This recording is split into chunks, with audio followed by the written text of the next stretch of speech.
வணக்கம்.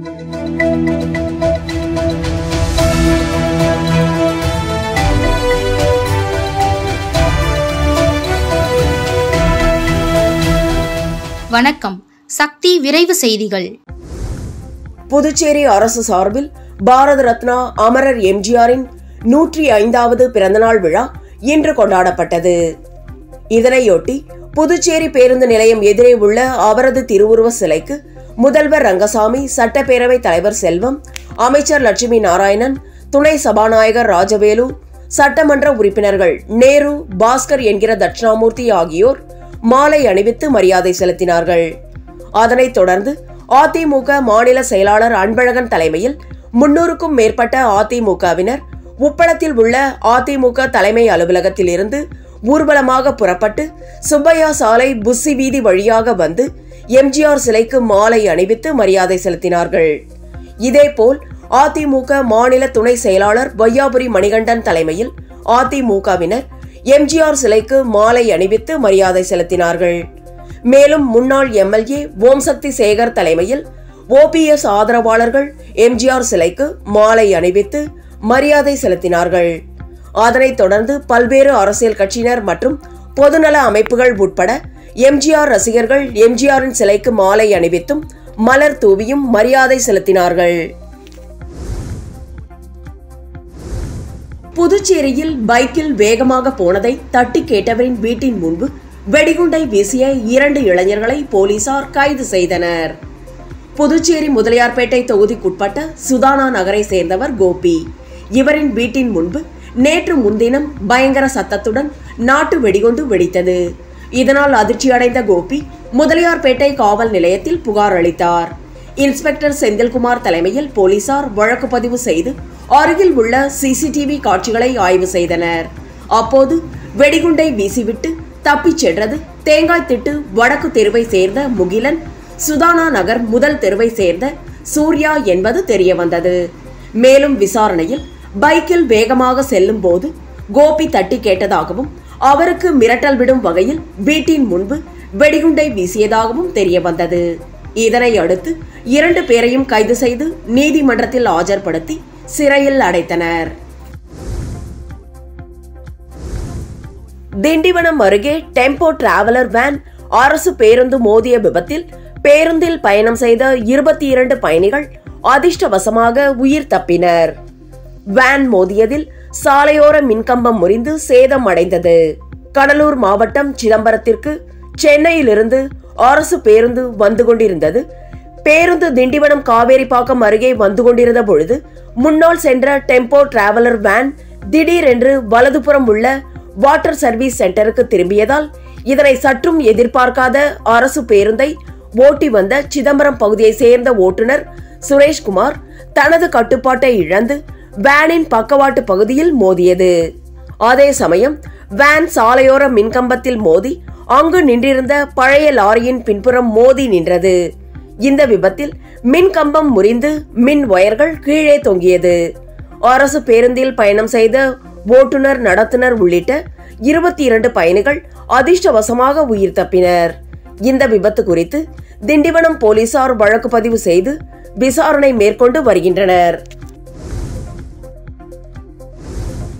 விழுப்புரம் மாவட்டம் திண்டிவனம் அடுத்த நாரேரி குப்பம் கிராமத்தில் உள்ள விவசாய நிலத்தில் திடீரென்று சுமார் 8 அடி ஆழத்திற்கு நிலம் உள்வாங்கியுள்ளது.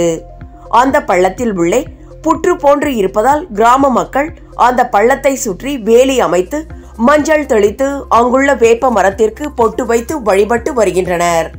அந்த பள்ளத்தின் உட்புறம் சுமார் 1/2 கிலோமீட்டர் தூரத்திற்கு சுரங்கம் போன்று இருப்பதால் பள்ளத்தில் உள்ளே உள்ள புற்றை பார்க்க செல்லும் பொதுமக்கள் அதிக அளவில் கூடுவதால் பாரம் தாங்காமல் மண் உள்வாங்கி விபத்து ஏற்படும் அபாயம் உள்ளது. இது குறித்து வருவாய்த்துறையினர் காவல்துறை உதவியுடன் அப்பகுதியில் தடுப்பு ஏற்படுத்தி விவசாய நிலம் உள்வாங்கியதற்கான காரணத்தை ஆய்வு செய்ய வேண்டும் என கோரிக்கை எழுந்துள்ளது. இந்த சம்பவத்தால் அப்பகுதியில் பரபரப்பு ஏற்பட்டுள்ளது. தமிழகத்தில் 10 ரூபாய் நாணயங்கள் கடைகளில், வணிக நிறுவனங்களில் வாங்கப்படுகிறது. ஆனால் புதுச்சேரியில் 10 ரூபாய் நாணயத்தை வியாபாரிகள் வாங்குவதில்லை. இதனால் செல்லாத நாணயமாக புதுச்சேரி மக்களால் 10 ரூபாய் நாணயம் கருதப்பட்டது. எனவே தமிழகத்திற்கு செல்லும் புதுச்சேரி மக்கள் அங்குள்ள வணிக நிறுவனங்கள் வழங்கும் 10 ரூபாய் நாணயங்களை வாங்குவதில்லை. அப்படியே வாங்கினாலும் அங்கேயே அதை செலவழித்துவிட்டு புதுச்சேரிக்கு வரும் நிலையே நீடிக்கிறது. 10 ரூபாய் நாணயம் செல்லும் என ரிசர்வ் வங்கி நிர்வாகம் முறைப்படி அறிவித்தும் எச்சரித்தும் புதுச்சேரியில் இவை பெருமளவில் பயன்பாட்டில் இல்லை. இதனிடையே புதுச்சேரி மக்களால் வாங்க மறுக்கப்படும் 10 ரூபாய் நாணயம் செல்லும் என்பதை வலியுறுத்தி அவர்களுக்கு விழிப்புணர்வு ஏற்படுத்தும் வகையில் நகர பகுதியிலுள்ள ஒரு தனியார் ஓட்டல் நிர்வாகம் சலுகை அறிவிப்பை வெளியிட்டது. அதாவது காணும் பொங்கலன்று 10 ரூபாய் நாணயத்துடன் முட்டையுடன் கூடிய சிக்கன் பிரியாணி வழங்கப்படும் என அறிவித்தது. இதன் காரணமாக புஸ்ஸி வீதி பொதுப்பணித்துறை தலைமை அலுவலகம் அருகிலுள்ள அந்த ஓட்டல் முன்பு இன்று மதியம் 12 மணி அளவில் ஆயிரக்கணக்கானோர் திரண்டனர். அங்கு கூட்ட நெரிசல் அதிகமாகவே பாதுகாப்பு பணியில் ஈடுபட்டிருந்த பெரிய கடை மற்றும் ஒதியஞ்சாலை போலீசார் ஓட்டலுக்கு 10 ரூபாய் நாணயத்துடன் வந்தவர்களை வரிசையில் நிற்குமாறு கூறினர். இதனால் 1 கிலோமீட்டர் தூரத்திற்கு பொதுமக்கள் அணிவகுத்து நின்றனர். 12 மணிக்கு ஓட்டல் நிர்வாகம் ஒரு நபரிடம் ஒரு 10 ரூபாய் நாணயத்தை மட்டும் பெற்றுக்கொண்டு ஒரு பிரியாணி பொட்டலத்தை வழங்கியது. இவ்வாறாக 500 பேருக்கு அரை மணி நேரத்தில் பிரியாணி பொட்டலத்தை வழங்கிய நிலையில் சலுகை திட்டத்தை நிறைவு செய்தது. இதன் காரணமாக 2 மணி நேரமாக வரிசையில் காத்திருந்த மீதமுள்ள மக்கள் ஏமாற்றமடைந்தனர். போலீசார் அவர்களை சமாதானப்படுத்தினர். அதன் பிறகு பொதுமக்கள் ஏமாற்றத்துடன் திரும்பிச் சென்றனர். இதனால் அப்பகுதியில் கடும் போக்குவரத்து நெரிசலும் ஏற்பட்டது. ஆரோவில்லில் நடந்த பொங்கல் விழாவில் உள்ளூர் வாசிகளுடன் வெளிநாட்டினர் ஏராளமானோர் உற்சாகமாய் பங்கேற்றனர். விழுப்புரம் மாவட்டம் வானூர் அடுத்த ஆரோவில் சர்வதேச நகரம் அமைந்துள்ளது. இங்கு உலகில் உள்ள பல்வேறு நாட்டிலிருந்து ஏராளமானோர் வசித்து வருகின்றனர். தைப்பொங்கல் விழாவான இன்று ஆரோவில்லில் உள்ள மோகனம் கலாச்சார மையத்தில் வெளிநாட்டினர் மற்றும் உள்ளூர் வாசிகள் இணைந்து பொங்கல் விழா கொண்டாடினர். இதில் வெளிநாட்டினர் தமிழ் பாரம்பரிய உடை அணிந்தபடி பொங்கல் விழாவில் கலந்து கொண்டனர். மேலும் விழாவில் தமிழ் பாரம்பரியமான கலை நிகழ்ச்சிகள் உள்ளிட்டவை நடைபெற்றது. மேலும் இந்த விழாவில் உள்ளூர் வெளிநாட்டினர் மற்றும் உள்ளூர் வாசிகள் பலர் கலந்து கொண்டனர். மாட்டுப் பொங்கலை முன்னிட்டு மதகடிப்பட்டு பகுதியில் வீடுகள் தோறும் கால்நடைகளை அலங்கரித்து பொங்கலிட்டு படையல் வைத்து வழிபட்டனர். தமிழர் திருநாளாம் பொங்கல் பண்டிகையின் 2ஆம் நாளான இன்று மாட்டுப் பொங்கல் விழா புதுச்சேரி மற்றும் தமிழகம் முழுவதும் களை கட்டியுள்ளது. அதன் ஒரு பகுதியாக மதகடிப்பட்டு பகுதியில் மாடுகளின் கொம்புகளுக்கு வண்ணம் பூசி கழுத்தில் புதிய கயிறுகள் கட்டியும் மணிகள் கட்டியும் அலங்கரித்தனர். மாட்டு கொட்டகைகளை அலங்கரித்து பொங்கலிட்டு படையல் வைத்து வழிபட்டனர். வீடுகளில் உள்ள பசுக்கள் மற்றும் காளைகளை குளிப்பாட்டி அலங்கரிப்பதுடன் அவற்றுக்கு பொங்கலிட்டு வழிபடுகின்றனர். அவற்றுக்கு பொங்கலும் பழங்களும் கொடுத்து தங்கள் அன்பை வெளிப்படுத்துகின்றனர். மாட்டு பொங்கலையொட்டி பல கிராமங்களிலும் ஜல்லிக்கட்டு, மஞ்சு விரட்டு, ரேக்லா பந்தயம் நடைபெற்றன. மாட்டு தொழுவத்துடன் விவசாயத்திற்கு பயன்படுத்தப்படும் அனைத்து கருவிகளையும் சுத்தம் செய்து அலங்கரித்த விவசாயிகள் தேங்காய், பூ, பழம், நாட்டு சர்க்கரை என எல்லாம் படைத்து மாட்டு தொழுவத்திற்கும் பொங்கலிட்டனர். இதேபோல் மதகடிப்பட்டு கிராமத்தில் பசு, காளை, எருமை, ஆடுகள் என அனைத்து கால்நடைகளுக்கும் தீபாராதனை காட்டி பொங்கல் பழம் கொடுத்து பூஜைகளை நிறைவு செய்தனர். பின்னல் அலங்கரிக்கப்பட்ட மாடுகள் மற்றும் 2 சக்கர வாகனங்கள், 4 சக்கர வாகனங்கள், டாடா ஏசி உள்ளிட்ட வாகனங்களை படைத்து அங்குள்ள அங்காளம்மன் கோவிலுக்கு அழைத்துச் சென்று வழிபட்டனர். இதில் தாசில்தார் ஐயனார், கோவில் நிர்வாக அதிகாரி அருள் உள்பட திரளான பொதுமக்கள் கலந்து கொண்டு சிறப்பித்தனர். புரட்சி தலைவர், தமிழகத்தின் முன்னாள் முதல்வர் டாக்டர் எம்ஜிஆர் அவர்களின் 107வது பிறந்த நாளை முன்னிட்டு கூடப்பாக்கம் மந்தக்கரையில் அமைந்துள்ள எம்ஜிஆர் திருவுருவ சிலைக்கு அமைச்சர் சாய்ஜே சரவணன்குமார் கலந்து கொண்டு விழாவிற்கு தலைமை தாங்கி மாலை அணிவித்து மரியாதை செலுத்தினார். இந்நிகழ்ச்சியில் தொகுதி தலைவர் சாய் தியாகராஜன், துணைத் தலைவர் ஐயனார், கட்சி நிர்வாகிகள் பன்னீர்செல்வம், கணபதி, பழனி, ஐயனார், குப்புசாமி, லோகு, முருகன், முரளி, பாலு, ராஜி, பாலகிருஷ்ணன், சிவா, பிரசன்னா, ஊர் முக்கியஸ்தர்கள், பொதுமக்கள் என ஏராளமானோர் கலந்து கொண்டனர். புதுச்சேரி அரியாங்குப்பம் தொகுதி அதிமுக சார்பில் எம்ஜிஆர் பிறந்தநாள் விழா மாநில பொருளாளர் ரவி பாண்டுரங்கன் தலைமையில் வெகு விமர்சையாக கொண்டாடப்பட்டது. புதுச்சேரி அரியாங்குப்பம் தொகுதி அதிமுக சார்பில் பாரத ரத்னா எம்ஜிஆரின் 105வது பிறந்தநாள் விழா விமர்சையாக கொண்டாடப்பட்டது. அதன்படி அரியாங்குப்பம் சந்திப்பில் மலர்களால் அலங்கரிக்கப்பட்ட எம்ஜிஆரின் திருவுருவப் படத்திற்கு மாநில பொருளாளர் ரவி பாண்டுரங்கன் தலைமையில் 100க்கும் மேற்பட்ட அதிமுகவினர் மலர் தூவி மரியாதை செலுத்தினார்கள். அதனைத் தொடர்ந்து ஏழை எளிய மக்களுக்கு ரவி பாண்டுரங்கன் நலத்திட்ட உதவிகளை வழங்கி சிறப்பித்தார். இந்த நிகழ்ச்சியில் அரியாங்குப்பம் தொகுதி அதிமுக நிர்வாகிகள் மற்றும் தொண்டர்கள் திரளாக கலந்து கொண்டனர். புதுச்சேரியில் காணும் பொங்கலான இன்று தேங்காய்த்திட்டு கிராம மக்கள் பொங்கல் வைத்து தண்ணீருக்கு பூஜை செய்து ஊர்வலமாக எடுத்துச் சென்று தாங்கள் உழுத நிலங்களில் தெளித்து நன்றி செலுத்திய நிகழ்வு அனைவரின் கவனத்தையும் ஈர்த்தது. புதுச்சேரி மாநிலம் தேங்காய்த்திட்டு பகுதியில் மக்கள் தாங்கள் உழுத நிலங்களுக்கு நன்றி செலுத்தும் விழாவாக தொன்று தொட்டு நடத்தி வருகின்றனர். அந்த வகையில் மாட்டு பொங்கலான நேற்று பொதுமக்கள் தங்கள் வீடுகளில் பொங்கல் வைத்த தண்ணீரை எடுத்து வைத்து காணும் பொங்கலான இன்று அந்த தண்ணீருக்கு பூஜை செய்து ஊர்வலமாக எடுத்துச் சென்று தாங்கள் உழுத நிலங்களில் தெளித்து நன்றி செலுத்தினர். அதனைத் தொடர்ந்து அப்பகுதியில் உள்ள ஐயனார் கோவிலுக்கு சென்று அங்குள்ள கோவில் குளத்து நீரை எடுத்து அதனை தாங்கள் உழுத நிலங்களிலிருந்து பூக்கள் மற்றும் பயிர்களால் அலங்கரித்து ஊர்வலமாக சென்று சிறப்பு வழிபாட்டில் ஈடுபட்டு தாங்கள் உழுத நிலங்களுக்கு நன்றி செலுத்தினர். தமிழ்நாட்டின் முன்னாள் முதலமைச்சரும் அனைத்திந்திய அண்ணா திராவிட முன்னேற்ற கழகத்தின் நிறுவனமான பொன்மன செம்மல் புரட்சி தலைவர் டாக்டர் எம்ஜிஆரின் 107வது பிறந்தநாள் இன்று கொண்டாடப்படுகிறது. இதன் ஒரு பகுதியாக காரைக்கால் மாவட்ட அதிமுக சார்பில் கிளிஞ்சல்மேடு மீனவ கிராமத்தில் அமைந்துள்ள கட்சியின் நிறுவன தலைவரும் முன்னாள் முதலமைச்சருமான எம்ஜிஆரின் திருவுருவ சிலைக்கு அதிமுக மாவட்ட செயலாளர் MV ஓமலிங்கம் தலைமையில் மாநில மாவட்ட தொகுதி கழக நிர்வாகிகள் மாலை அணிவித்து மலர் தூவி கழக கொடியை ஏற்றி சிறப்பாக கொண்டாடினர்.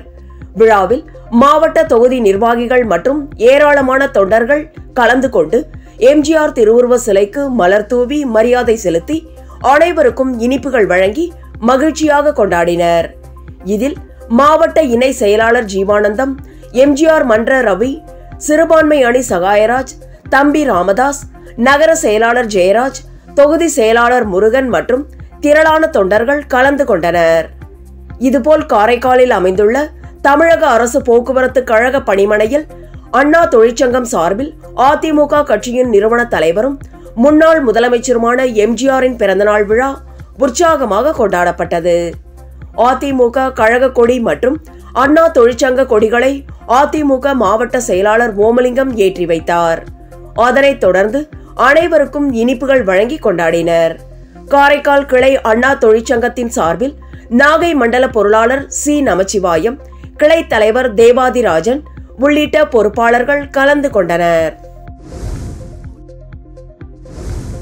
வடகிழக்கு மாநிலங்களில் ஒன்றான மிசோரம் எல்லையில் மியான்மர் நாட்டின் மிக முக்கியமான பலேத்வா நகரை கிளர்ச்சி குழுவான அரக்கான் ராணுவம் கைப்பற்றியதாக அறிவித்துள்ளது. இந்தியா மியான்மர் இடையேயான இணைப்பு நகரமான பலேத்வாவை கிளர்ச்சி குழு கைப்பற்றியிருப்பதால் அப்பகுதியிலான இந்தியாவின் பல கோடி அமெரிக்க டாலர்கள் முதலீடு என்னவாகும் என கேள்வி எழுந்துள்ளது. மியான்மரில் ராணுவ ஆட்சிக்கு எதிராக 3 ஆண்டுகளாக உள்நாட்டு யுத்தம் நடைபெற்று வருகிறது. இந்தியாவை ஒட்டிய மியான்மர் பகுதிகளில் அரக்கான் ராணுவம் என்ற கிளர்ச்சி குழுவின் கை ஓங்கி இருக்கிறது. இதனால் மியான்மர் ராணுவத்தினர் பெரும் எண்ணிக்கையில் இந்தியாவுக்குள் தப்பி ஓடி தஞ்சமடைந்தனர். அவர்கள் பாதுகாப்பாக மியான்மர் ராணுவத்திடம் ஒப்படைக்கப்பட்டும் வருகின்றனர்.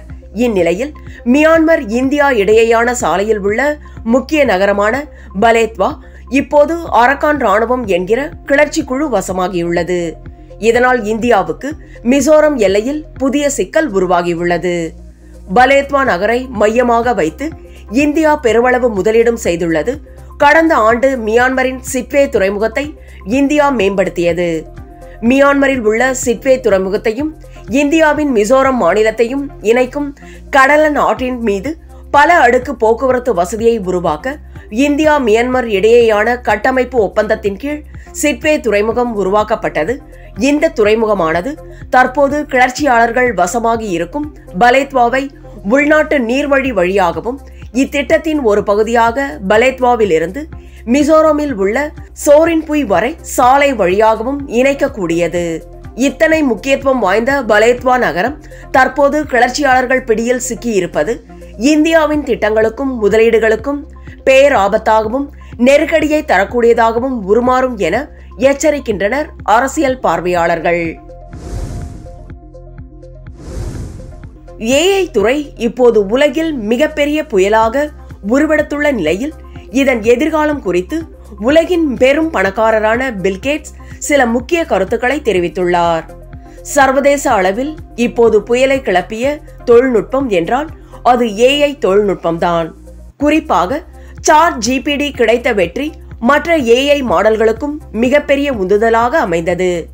மற்ற AI மாடல்களிலும் முதலீடுகள் குவிய ஆரம்பித்தன. மருத்துவம், தொழில்நுட்பம், முதலீடு என பல்வேறு துறைகளிலும் புது புது AI மாடல்கள் வரத் தொடங்கின. அதே நேரம் இது வேலை இழப்பை ஏற்படுத்தவும் வாய்ப்புள்ளதாக வல்லுநர்கள் எச்சரிக்கின்றனர். இது குறித்து மைக்ரோசாஃப்ட் நிறுவனர் பில்கேட்ஸ் சில முக்கிய கருத்துக்களை தெரிவித்துள்ளார். இது தொடர்பாக அவர் மேலும் கூறுகையில், அடுத்த 5 ஆண்டுகளில் செயற்கை நுண்ணறிவு வேற லெவலில் வரப்போகிறது. அதே நேரம் இந்த தொழில்நுட்பத்தை பார்த்து நாம் அச்சப்பட தேவையில்லை. இதன் மூலம் நமக்கு பல புதிய வேலை வாய்ப்புகள் கிடைக்கும் என்றார். வளர்ந்து வரும் AI தொழில்நுட்பத்தால் வளர்ந்த நாடுகளில் சுமார் 60% வேலைகள் காலியாகும் என்றும் சர்வதேச அளவில் 40% வேலைகள் காலியாகும் என்று சர்வதேச நாணய நிதியத்தின் தலைவர் கிறிஸ்டலினா ஜார்ஜீவா கடந்த வாரம் கூறியிருந்த நிலையில் அதற்கு பதிலாக பில்கேட்ஸ் இந்த கருத்துக்களை கூறியுள்ளார். ஆஸ்திரேலியாவுக்கு எதிரான முதல் டெஸ்ட் போட்டியில் அறிமுக வீரராக களமிறங்கிய வெஸ்ட் இண்டீஸ் வீரர் சமர் ஜோசப் 85 ஆண்டுகால சாதனை ஒன்றை சமன் செய்திருக்கிறார். 2 போட்டிகள் கொண்ட டெஸ்ட் தொடரில் பங்கேற்பதற்காக வெஸ்ட் இண்டீஸ் அணி ஆஸ்திரேலியாவுக்கு சுற்றுப்பயணம் மேற்கொண்டுள்ளது. இதில் டாஸ் வென்ற ஆஸ்திரேலிய அணி முதலில் பந்து வீச்சை தேர்வு செய்தது. இதை அடுத்து களமிறங்கிய கேப்டன் கிரைக் பிராத்வெய்ட் 13 ரன்களில் வெளியேற ஜேஜ் நரேன் சந்தர்பால் 6 ரன்களில் வெளியேறினார். இதை அடுத்து மெக்கன்சி அபாரமாக விளையாடி அரை சதம் கடந்தார். இளம் வீரர் அலிக் எத்தனான்சி 13 ரன்களிலும் ஹாஜ் 12 ரன்களிலும் ஜோஸ்வா டி சில்வா 6 ரன்களிலும் அடுத்தடுத்து வெளியேறினர். இறுதியில் சம்மர் ஜோசப் மட்டும் 36 ரன்கள் சேர்க்க வெஸ்ட் இண்டீஸ் அணி 62.1 ஓவரில் 188 ரன்களுக்கு ஆட்டமிழந்தது. ஆஸ்திரேலிய பந்துவீச்சு தரப்பில் பேட் கம்மின்ஸ் மற்றும் ஹேசல்வுட் தலா 4 விக்கெட்டுகளை கைப்பற்றினர். இதனை அடுத்து ஆஸ்திரேலியாவில் தங்களுடைய முதல் இன்னிங்ஸில் விளையாடியது வார்னர் ஓய்வு பெற்ற பிறகு அந்த இடத்திற்கு ஸ்மித் விளையாடினார். ஸ்மித் 12 ரன்கள் இருக்கும்போது ஆட்டம் இழந்தார். இதுதான் சாதனையாக கருதப்படுகிறது. ஏனென்றால் அறிமுக வீரராக களமிறங்கிய சம்மர் ஜோசப் தாம் வீசிய முதல் பந்திலேயே ஸ்மித் விக்கெட்டை வீழ்த்தி இருக்கிறார். இதன் மூலம் 85 ஆண்டுகால சாதனை சமன் செய்யப்பட்டிருக்கிறது. 1939 ஆண்டு வெஸ்ட் இண்டீஸ் வீரர் டைலர் ஜான்சன் என்பவர் தன்னுடைய முதல் பந்திலே டெஸ்ட் கிரிக்கெட்டில் விக்கெட்டை வீழ்த்தினார். இத்தகைய சாதனையை செய்திருக்கும் 23வது பந்து வீச்சாளர் இவர் என்பது குறிப்பிடத்தக்கது. இதேபோன்று மார்னஸ் லாபெசேன் விக்கெட்டையும் ஜோசப் சமர் வீழ்த்தினார். இதனை அடுத்து ஆஸ்திரேலியா அணி முதல் நாள் ஆட்ட நேரம் முடிவில் 59 ரன்களுக்கு 2 விக்கெட்டுகளை இழந்து விளையாடி வருகிறது. இத்துடன் சக்தி விரைவு செய்திகள் நிறைவடைகின்றன. வணக்கம்.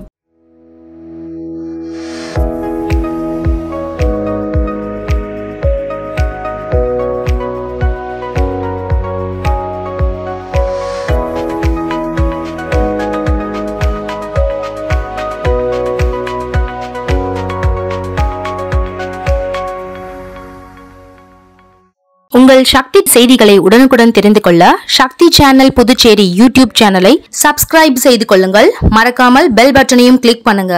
ஷேர் பண்ணுங்க, லைக் பண்ணுங்க. உங்கள் சக்தி சேனல்.